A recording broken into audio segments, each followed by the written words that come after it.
Hi, I'm Scott Heffelfinger, and I teach at the Augustine Institute in the Graduate School of Theology. I love Advent. My family loves Advent, and one of our favorite traditions is the Jesse tree. You haven't heard of the Jesse tree? You have heard of it. Either way, it doesn't matter. I am delighted to have you join me in rediscovering this tradition to prepare our hearts for Christ's coming at Christmas. But wait, what is the Jesse tree?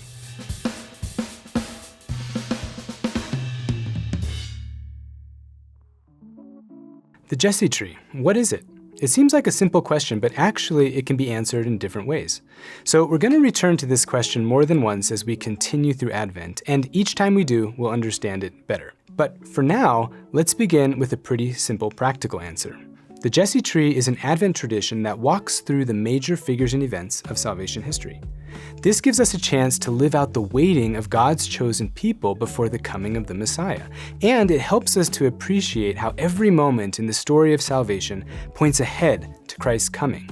Usually, it also involves reading scripture, praying, and decorating a tree with ornaments that depict these same scriptural moments. And that tree with the ornaments is called the Jesse tree. If Advent is meant to set the stage for Christmas, creation is the stage. We often take the stage for granted, but actually, the stage is a well-thought-out feat of engineering. At the most basic level, it raises up the setting and the actors so that the audience can see. And at its most sophisticated, it can have all sorts of moving parts and functions that all serve the drama being performed for an audience. The stage is never the focal point of a performance, but we shouldn't take it for granted. Creation is similar. Scripture presents to us a remarkable and fascinating story, a drama, if you will.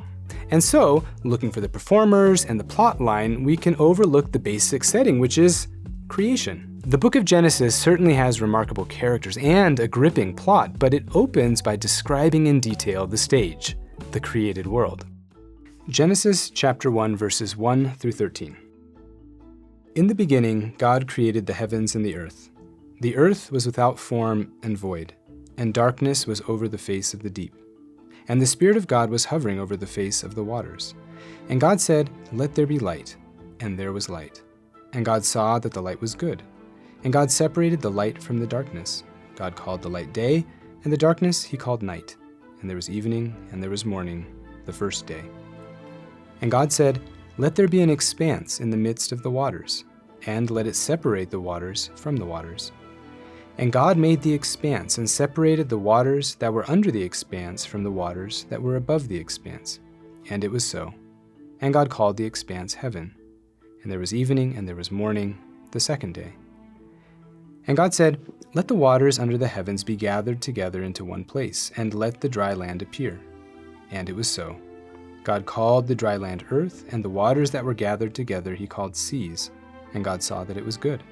And God said, "Let the earth sprout vegetation, plants yielding seed, and fruit trees bearing fruit in which is their seed, each according to its kind on the earth." And it was so. The earth brought forth vegetation, plants yielding seed according to their own kinds, and trees bearing fruit in which is their seed, each according to its kind. And God saw that it was good. And there was evening, and there was morning, the third day. The first chapter of Genesis portrays the world as the result of divine wisdom and love. It's a place of goodness, order, and harmony. The language as it turns majestic and familiar. There are words and patterns in the text that highlight these very characteristics. God created, it was so. God looked, it was good. The first day, the second, the third. This depiction is totally different from other creation accounts that were circulating at the time, and we can be grateful for that. Instead of a threatening world of competing divinities, violence, evil, bloodshed, Genesis presents a place of order, beauty, support, and ultimately, love. The world is our stage, and so much more. It's a garden that's meant to provide for us in so many ways, from food to raw materials. It's our home, giving us shelter and supporting us as we live, grow, create culture, and love. But above all, it's a temple, a place where we are meant to encounter the Lord and enter into loving communion with Him. I don't think we usually think of creation in this way, but it's kind of the main point. The Catechism of the Catholic Church highlights this in a couple of places, and one of them is paragraph 288. The revelation of creation is inseparable from the revelation and forging of the covenant of the one God with his people. Creation is revealed as the first step toward this covenant, the first and universal witness to God's all-powerful love. It's God's love that draws us toward him. It's this love that drew his people toward him and into a covenant with him in the Old Testament. And the first creation account accentuates this by having God speak 10 times in creating the world. These 10 words point ahead to the 10 commandments, sometimes called the Decalogue, which means the 10 words. These were given as part of the covenant established at Sinai. So creation is presented as the first step toward the covenant between God and his people.